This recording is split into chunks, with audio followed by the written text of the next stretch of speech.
Amado Deus, nós te louvamos, te adoramos e dizemos, Senhor, Tu és o único Deus em nossas vidas.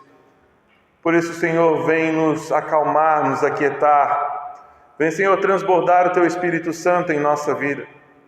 Que possamos segurar na Tua mão, que possamos perceber a Tua presença, que possamos, Senhor, ver o Teu plano para as nossas vidas. Assim nós te louvamos, entregando a nossa vida em Tuas mãos. No nome de Jesus. Amém. Nós iniciamos há 2 semanas uma série de mensagens intitulada 40 Dias das Cinzas à Ressurreição. E a ideia é nós conversarmos sobre esse caminho, que começou lá na quarta-feira de cinzas e vai terminar no domingo de Páscoa. Na primeira oportunidade nós falamos sobre as cinzas, o sinal do arrependimento, o que significa se arrepender. O que significa entregar a nossa vida para Cristo de verdade, se arrepender, mudar hábitos, mudar especialmente nossa iniciativa de não lutar mais contra o pecado, de simplesmente abraçar e assim e pronto. Encontro passado, no culto, nós conversamos justamente sobre o deserto e como ele é a escola verdadeira da provação. Que ele pode ser encarado como as dificuldades da vida, não para nos derrubar, mas para de fato fortalecer a fé no Cristo que também está presente no deserto. Nós hoje vamos para uma situação e um lugar completamente diferente. Nós vamos sair do pó das cinzas, do pó do deserto nós vamos para a água, para o mar. E entender como o mar interfere na nossa vida de um sentimento um pouco diferente. Um sentimento que tem incomodado a nossa humanidade, que tem nos derrubado, que tem nos colocado em crises existenciais, crise de identidade, crise de fé. O mar, ele vem a ser esse sentimento tão forte que foi ampliado ou amplificado pela pandemia. Quero convidar que você abra sua Bíblia no Evangelho conforme Mateus, no capítulo 14. Nós vamos ler dos versos 22 até o verso 33. Evangelho conforme Mateus, capítulo 14, os versos 22 até 33.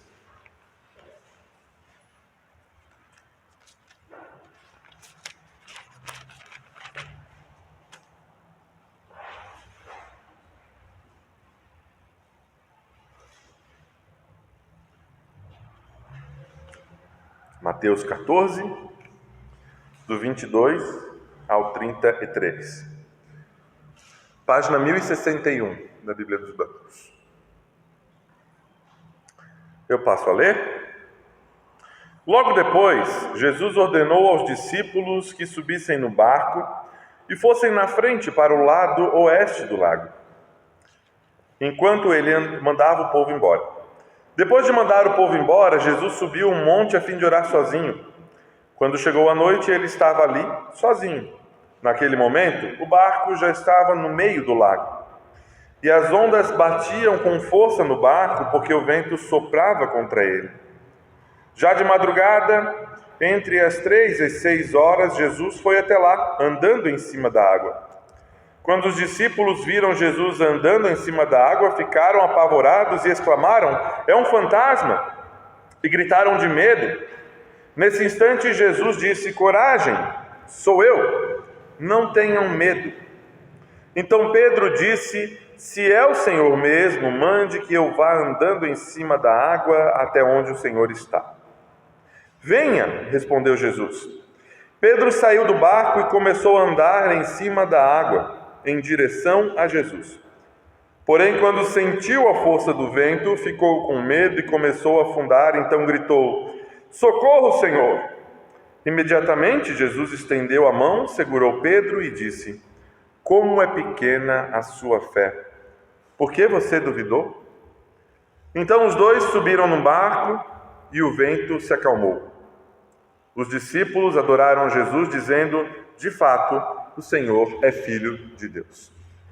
Até aqui a leitura. Que a graça do Senhor Jesus, o amor de Deus, o Pai, e a comunhão do Espírito Santo estejam conosco nesse momento. Amém. Pastor, o senhor já leu esse texto esse ano, né? O senhor já falou sobre tempestade esse ano. O senhor já leu que Jesus acalmava a tempestade? Não é o mesmo texto. É uma outra situação. Também é uma tempestade. Na Bíblia dos Bancos, a tradução está como lago, porque de fato o mar da Galileia, mesmo sendo muito grande, é um lago. Mas vamos, para fim de a gente entender o objetivo da nossa mensagem, vamos considerar como um mar. Quem aqui já viu o mar? Já viu o mar de perto? Quem já entrou no mar? Sabe que o mar ele é muito grande, você não consegue ver o outro lado, e ele tem ondas. Ondas causadas pelo vento, ondas causadas pelo repuxo, que são as correntes das águas. E mesmo você sabendo nadar, o grande conselho que salva-vidas dão, não brinque com o mar. Porque o mar, ao mesmo tempo que ele é muito bonito, que ele é muito agradável de você entrar nele, você se refrescar nele, ele é extremamente perigoso. Porque você não pode controlar o mar. Diferente de uma piscina, de um lago artificial, onde você ainda consegue ver a margem ou a borda, onde você consegue colocar os pés no chão, onde você consegue tocar, de certa forma você sente que tem o controle da situação. No mar, não é a mesma coisa. Diante do mar, você se vê sem controle algum. Jesus quis provocar os seus discípulos e logo depois de multiplicar pães e peixes, a gente vê nos versículos anteriores, ele diz, olha, vocês vão entrar no barco, vão para o mar, vão lá para o outro lado, enquanto isso eu vou mandar essa multidão para casa. Essa multidão já ouviu, essa multidão já foi alimentada, então agora nós vamos mandar essa multidão para casa. Vocês vão para o mar, eu quero ficar um pouco sozinho. Mas espera aí, Jesus está mandando os discípulos, os 12, para o mar, sozinhos, sem a presença dele. Para um mar que era conhecido justamente pelas fortes tempestades, pelos fortes ventos, e era de noite. Se durante o dia já é difícil você enxergar o que tem além do mar, imagine de noite.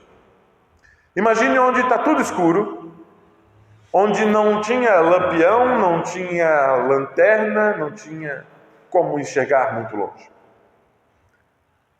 E o texto nos coloca diante dessa situação. Eles entraram no barco sozinhos, sem Jesus Cristo, e os fortes ventos, fortes tempestades, botaram eles para lutar durante a noite. Diferente do outro texto que Jesus estava no barco e estava dormindo, ou seja, ele estava junto no barco, nesse Jesus não estava.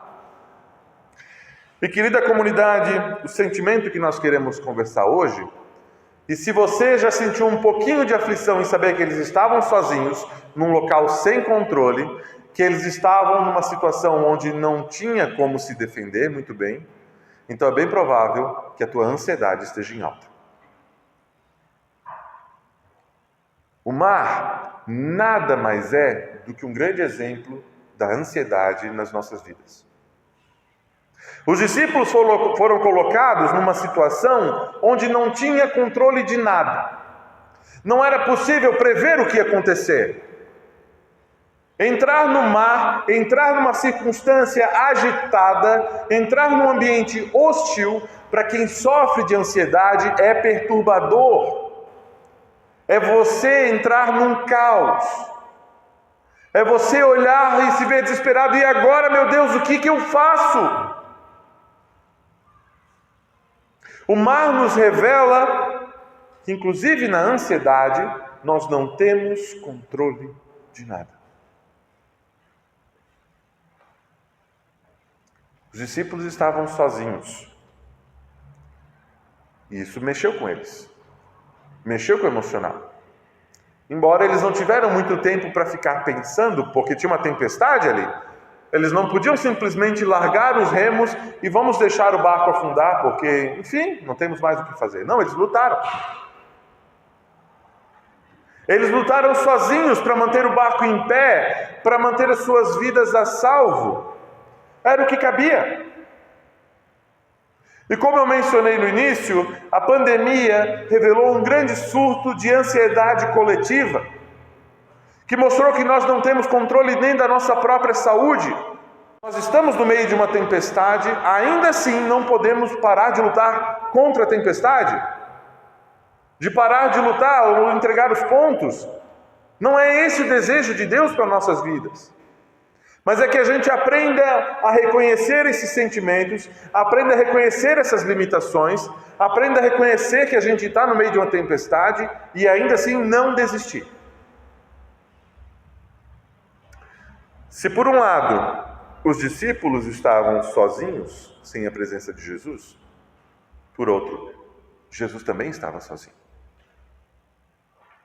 Pastor, mas o senhor falou no outro culto e eu lembro que Jesus está no nosso barco. Sim, de fato está. Mas nesse momento, para os discípulos, ele não estava.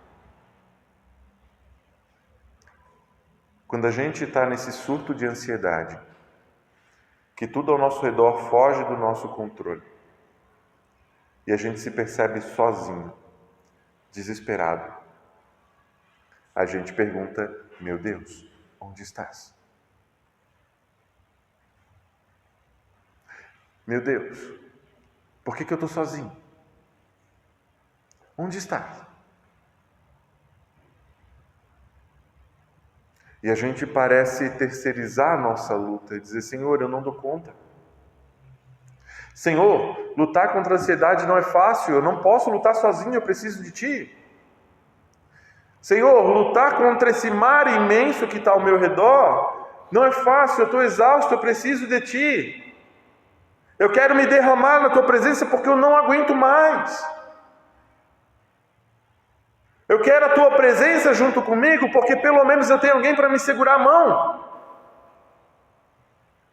E é válido perguntar isso. E é válido clamar a Deus e dizer: Senhor, eu realmente preciso da Tua ajuda. Mas também é válido não parar de remar.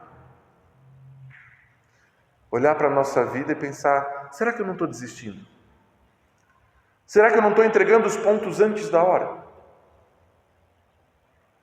Se o deserto nos traz ameaça à vida, coloca tudo aquilo que a gente crê em xeque, tudo aquilo que é nosso valor, o mar também não é diferente. São dois locais hostis, são dois locais com suas dificuldades, são dois locais que parecem não condizer, porque é calor imenso, é terra, e é o mar, é água. Mas eles nos provocam. E o mar em especial, porque você provavelmente já está num barco, te dá uma falsa sensação de segurança. Porque eu penso: o deserto eu não tenho oásis, não tem casa, não tem nada. No mar eu ainda tenho um barquinho. Male, puxo uma lona, cubra a cabeça. E aí eu faço a síndrome do avestruz. Escondo a cabeça e finjo que não tem nada acontecendo na minha vida. A avestruz enterra a cabeça, coloca sobre a terra quando o leão está vindo. E o que acontece com a avestruz? Quando o leão vem? Pode falar, Guilherme. E a cabeça fica lá na terra já. Quando a gente para de lutar contra as tempestades, contra a nossa própria ansiedade, contra esse ímpeto nosso de querer controlar tudo que está ao nosso redor, é a mesma coisa. A gente enterra a cabeça, coloca a cabeça embaixo do travesseiro: Senhor, eu não dou conta, estou entregando os pontos de uma vez. Não é isso que o Senhor deseja de nós. O Senhor não deseja que você entregue os pontos da tua vida. E nas vezes em que Jesus deixou os seus discípulos sozinhos, foi justamente para testar como eles cuidavam da sua vida, como eles cuidavam e exercitavam da sua fé. Não tem problema no momento de crise, no momento de ansiedade: Senhor, eu preciso de Ti. Não tem problema, e é bom que se faça isso, mas também não tem problema você não parar de lutar, não parar de remar. Ou seja, continue, lute. Pastor, mas eu estou desanimado.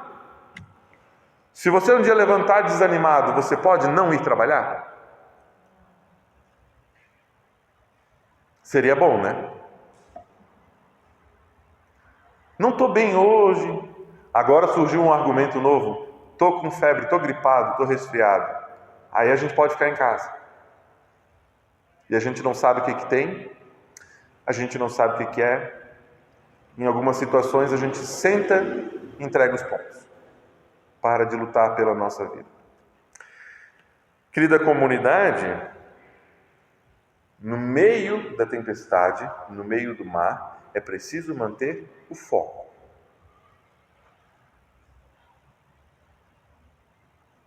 Se você não presta atenção em remar, e 12 pessoas remando junto tem que ser coordenado, tem que estar os 12 no mesmo foco. Se não se une no mesmo objetivo, o barco afunda, mesmo que todo mundo esteja remando. E esse exemplo é extremamente importante para a nossa vida de comunidade. Pastor, a gente está lutando para manter a comunidade em pé. E cada um com um remo para uma direção diferente. A gente fica andando em círculos, não avança, as tempestades continuam balançando ainda mais o barco, e a gente pergunta, mas onde está Deus? Os discípulos, eles precisavam manter o foco na tempestade se eles quisessem sobreviver. E o texto nos coloca agora uma mudança de foco diante deles. Por volta das 3 da manhã, madrugada, frio, escuro, provavelmente eles já estavam cansados. E aí, de repente, Jesus me vem andando em cima da água. Eles só podem dizer, é um fantasma. Só pode, porque quem, como, quando alguém andar sobre as águas? Não, só pode que é o fantasma que veio nos levar para o abismo da morte. Só pode que venha um anjo do Senhor para pegar a gente pela mão e levar a gente para o mundo dos mortos. Só pode? E sabe o que acontece quando os discípulos fazem isso? Em vez de olhar para a tempestade, em vez de olhar para os remos, eles mudam foco. Pararam de remar. Mas aí eles ouviram a voz. Não tenham medo, sou eu. Coragem, tende bom ânimo. Como vai estar em outra tradução. Opa, valeu a pena mudar o foco. Valeu a pena olhar, mas a gente conhece essa voz. A gente sabe quem é, a gente está vendo, é Jesus. Que bom, ele vai acalmar a tempestade. Foi isso que eles fizeram? O Pedro, todo cheio de si, Senhor, se é tu mesmo, ordena que eu ande sobre as águas também. Jesus, sendo Jesus, cheio de graça, de misericórdia, cheio do poder de Deus, vem. E lá foi Pedro. Colocou o foco em Jesus. Jesus autorizou ele a andar sobre as águas e ele andou sobre as águas. Sabe o que aconteceu aqui? Pedro experimentou o sobrenatural de Deus. Jesus estava fazendo uma coisa que não era humana. Andar sobre as águas não é natural, é sobrenatural. E Pedro experimentou o sobrenatural de Deus naquele momento, quando o foco, quando ele ouviu Deus, quando ele ouviu Jesus falando, ele mudou o foco para Cristo e ele experimentou o sobrenatural. Sabe o que é curioso do sobrenatural? Também não é a gente que controla. Então, se a gente pensa que para fugir da ansiedade eu tenho que ir para o sobrenatural de Deus, experimentar apenas o agir sobrenatural de Deus, a gente vai se deparar com uma situação que também não está no nosso controle.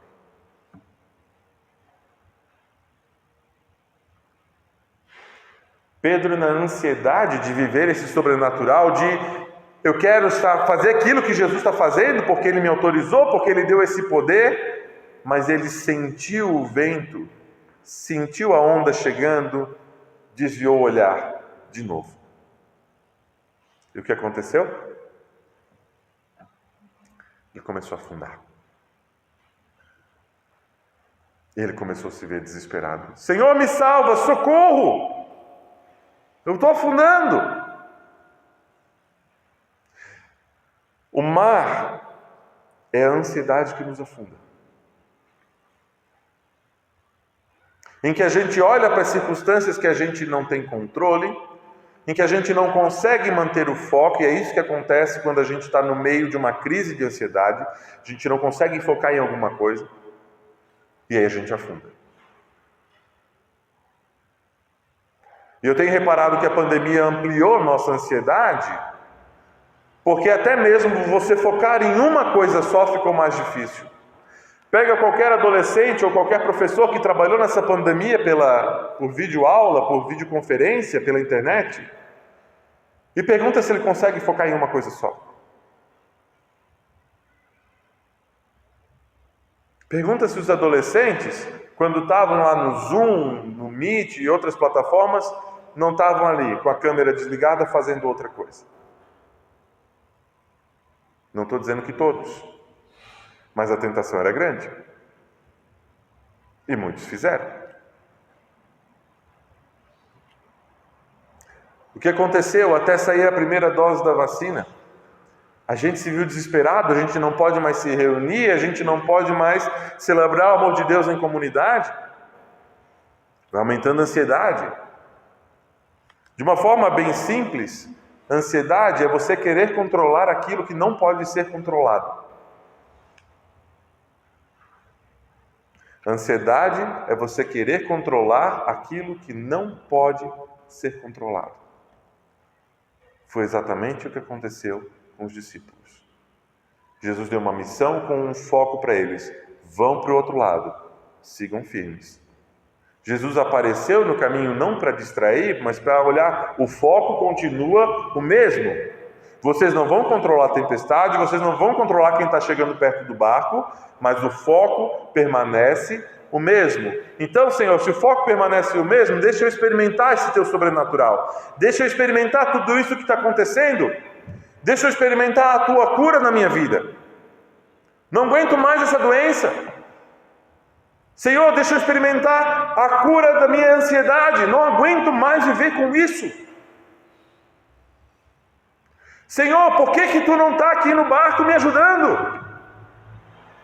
Quando na verdade era fazer a pergunta: Senhor, qual é o foco que tu está me orientando? Para onde tu está mandando? O Senhor tinha mandado os discípulos ir para o outro lado. Ele tinha um objetivo no outro lado. Manter o foco é um sinal de reconhecer: ok, Deus, obrigado pelo teu pedido, pelo propósito na minha vida. Vou lutar para não controlar aquilo, para não tentar controlar aquilo que eu não posso controlar. Eu não sei vocês, mas eu cresci com familiares de diferentes igrejas, diferentes denominações.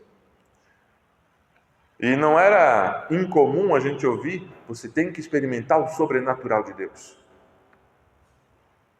A gente vai lá no monte e aí a gente sente o fogo de Deus, o fogo do Espírito Santo. Nada contra outras formas de espiritualidade. Mas tem vezes que a gente procura tanto sobrenatural que a gente justamente desvia o foco. Deus mandou você olhar para a tua vida aqui, agora. Deus mandou você cuidar da tua saúde física, emocional, psicológica, espiritual, aqui, agora. Deus te deu um propósito de vida para você manter o foco aqui e agora. Não para ficar lutando: Senhor, eu quero ver o sobrenatural de Deus. Quer ver o sobrenatural de Deus? Faz aquilo que Deus te pediu para fazer. Quer viver bem? Amar a Deus acima de todas as coisas e ao próximo como a ti mesmo. Ou como o versículo do início do nosso culto: buscai, pois, em primeiro lugar o reino de Deus e a sua justiça, e todas estas coisas vos serão acrescentadas. Sabe que coisas? Começa nos versículos anteriores: não andem preocupados com coisa alguma. Vejam os lírios do campo, não plantam, nem colhem, nem semeiam, ainda assim se vestem melhor que Salomão. Ou os passarinhos, vocês não veem passarinho plantando, e ainda assim Deus não deixa faltar comida dele. Quanto mais vocês, homens de pequena fé. E os dois textos bíblicos trazem essa expressão: homens de pequena fé. Porque quando a gente perde o foco naquilo que Deus determinou para a nossa vida, naquilo que Deus te orientou, a gente está perdendo a nossa fé. Está deixando-se levar pela ansiedade. Mas pastor, para tratar a ansiedade eu preciso de ajuda.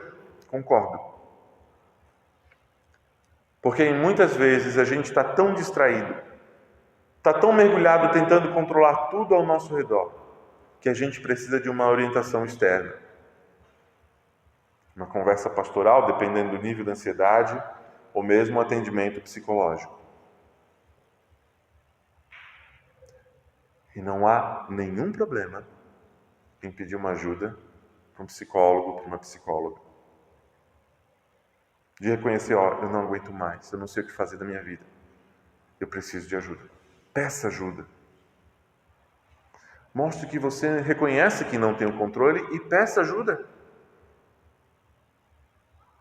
Não viva se roendo, não viva se martirizando, tentando controlar o mundo e todas as pessoas ao teu redor. Não foi esse o foco que Deus te deu, não foi esse o propósito de vida que Deus te deu. Deus te deu uma vida para você viver com saúde, para você viver em liberdade, para você viver com a graça dEle, com o propósito que Ele te deu. Vai para o outro lado. Segue firme. É Jesus olhando para a gente e dizendo: não tenta controlar aquilo que eu não disse para tu controlar. E isso é muito difícil. Quando a gente olha no espelho e a gente vê a nossa própria ansiedade, vê os nossos próprios dilemas e pensa: o que eu estou tentando controlar? É uma pessoa? É uma situação? É meu trabalho? E quando a gente descobre que não dá para controlar todas as coisas, é libertador. E de pensar: Deus me deu um foco, um objetivo de vida, vou seguir por Ele. Anunciar sua graça, anunciar sua misericórdia.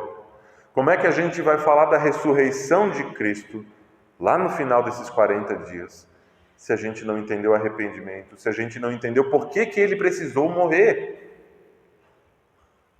O foco dele para a nossa vida é esse, a gente viver sabendo o que Ele fez e sabendo como isso muda a nossa vida. Ou você acha que você tem controle sobre tudo que você faz em relação à salvação? Se Deus não te amasse, se Deus não escolhesse te salvar, você não estava aqui. Nós não temos controle sobre a maioria das coisas ao nosso redor. Mas nós podemos pedir: Senhor, além da Tua presença na minha vida, me ajuda a seguir o foco, a seguir o Teu plano, a não ficar só olhando o sobrenatural, mas enxergar também aquilo que é ordinário, aquilo que é comum, aquilo que o Senhor quer para a minha vida. E não pensem em vocês que para mim é fácil falar isso, porque eu sei que eu sou ansioso. Eu sei que muitas vezes eu tento controlar coisas que eu não posso controlar. E esse texto, em primeiro lugar, falou para mim. Deus dizendo na minha cara: tu é pastor, mas tu não controla tudo. Nós temos que viver o foco de Cristo. Qual foi o foco que eu te dei? Caminhar pela fé, viver pela fé, cuidar daquilo que eu te dei. E o teu foco de vida? Quais são os teus planos, os teus objetivos? E onde Deus se encaixa neles? Ou melhor, qual o plano que Ele deu para a tua vida? Será que tu está se encaixando naquilo que Ele pediu? Ou tu está tentando controlar até mesmo a vontade de Deus? Não, pastor, eu parei de comer carne vermelha às quartas-feiras, na sexta-feira santa eu também não vou comer, e assim eu estou me ajeitando ali com Deus. Isso é só desviar o foco. Deus não tem barganha. Pô, Deus, me dá um desconto aí. Tô subindo um degrau de cada vez. Não funciona assim. Se a gente quer ver a presença de Cristo no nosso barco, a gente tem que manter o foco. Enquanto Ele não está junto, hoje a gente sabe que Ele está junto conosco, que Ele está em todo lugar, porque Ele é onipresente, mas enquanto a gente não vê ou não sente a presença dEle, segue firme naquilo que Ele pediu para tu fazer. Quando Ele aparecer no teu lado para te mudar o foco, para te mostrar a nova direção de vida, aceita e faz aquilo. E se Ele te mostrar o sobrenatural, glorifique o nome dEle. Se Ele te mostrar uma mudança radical na tua vida, glorifique o nome dEle. Se Ele mostrar a transformação na tua casa e na tua família, glorifique o nome dEle. para que somente Deus seja louvado. A idolatria é justamente um desviar de foco. A gente desvia o foco de Deus e foca em qualquer outra coisa.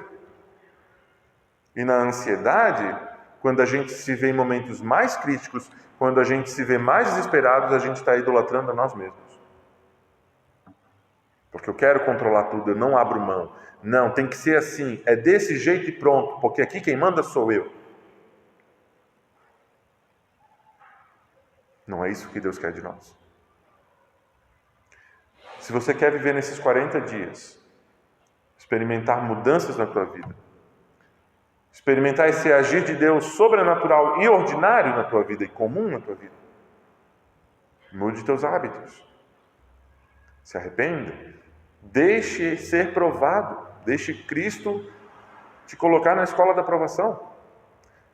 E quando Ele te colocar no mar, que pastor? É Deus que me coloca no mar? Ué, não foi Ele que mandou os discípulos? Por que tu acha que contigo seria diferente?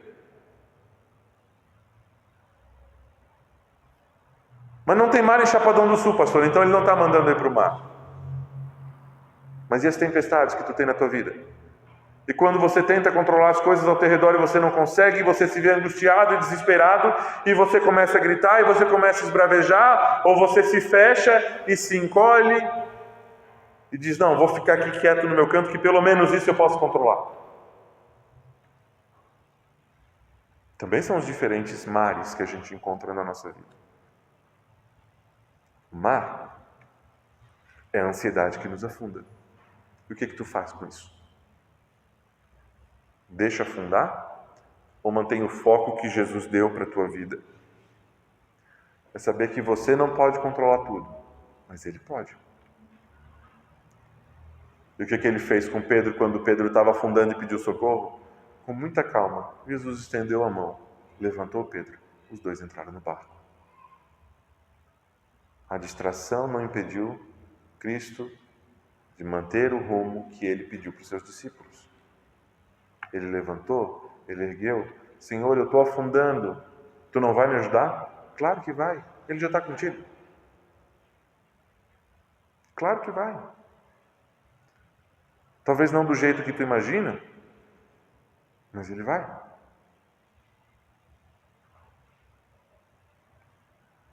Não deixe as distrações ou a tentativa de controlar tudo ao teu redor desviar da presença e do foco de Jesus na tua vida. Não deixe Cristo em segundo plano.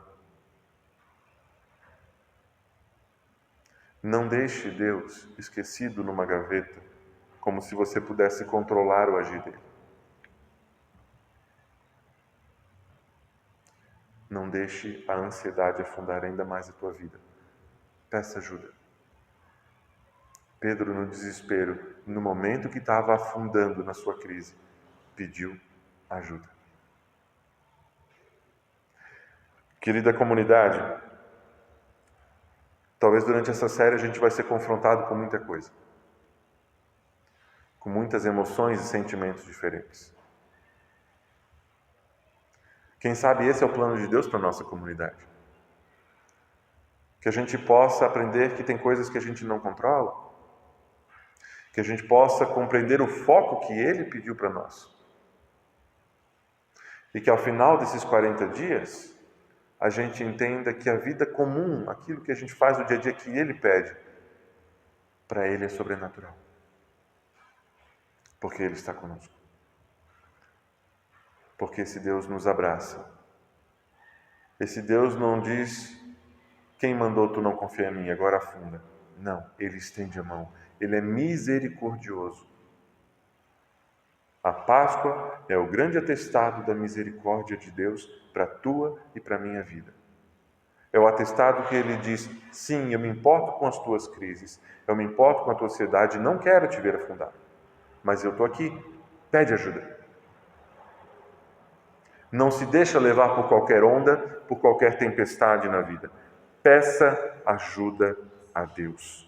Porque Ele é que tem poder para controlar a tempestade e te fazer andar sobre ela. Que a gente possa entregar a nossa vida nas mãos de Deus. confiar nele e não se deixar afundar pelas diferentes tempestades. Busque em primeiro lugar o reino de Deus, e todas essas coisas, o cuidado, a misericórdia de Deus, serão acrescentados. Que Deus nos abençoe. Amém. Feche os olhos, eu quero orar com você. Justo e eterno Deus, nos achegamos a Ti, com diferentes situações de vida, com diferentes sentimentos. Pedimos, Senhor, pela Tua misericórdia. Pedimos, Senhor, que Tu nos ajude a perceber aquilo que nós não podemos controlar. Nos ajude, Senhor, a perceber o Teu foco, a Tua direção para as nossas vidas. Nos ajude, Senhor, a perceber a Tua presença em nossas vidas. A perceber o quanto nós precisamos de Ti e a confiar as nossas vidas, tudo aquilo que nós tentamos controlar em vão, entregar isso tudo em Tuas mãos. Paizinho amado, vem quebrar o nosso jeito controlador, o nosso jeito de tentar com ansiedade controlar tudo ao nosso redor, sejam pessoas, sejam locais, sejam situações. Nos ajuda, amado Deus, a viver pela fé em Ti, sabendo que mesmo diante das tempestades da vida, Tu estás perto. Tu ouve a nossa voz, Tu ouve o nosso desespero e Tu atende o nosso clamor. Por isso, Senhor, eu te peço especialmente por aqueles que enfrentam agora as crises de ansiedade, que têm afundado, que têm enfrentado dificuldades, tempestades terríveis. Senhor, ouça o pedido dessas pessoas, estende a Tua mão de misericórdia. Ajuda em especial para que possam ouvir a Tua voz, perceber a Tua mão diante delas e possam ser resgatadas por Ti. Ajuda-nos também, Senhor, a perceber como podemos ajudar mutuamente uns aos outros, não provocando as ondas, mas estendendo a mão, ajudando a manter o foco. E em especial, Tu conheces a nossa comunidade, as lutas, a história. Nos ajuda, Senhor, a remarmos nosso barco na mesma direção, na direção que Tu tens planejado para a nossa comunidade. E assim nós entregamos as nossas vidas, as nossas famílias e a nossa comunidade em Tuas mãos. No nome de Jesus. Amém.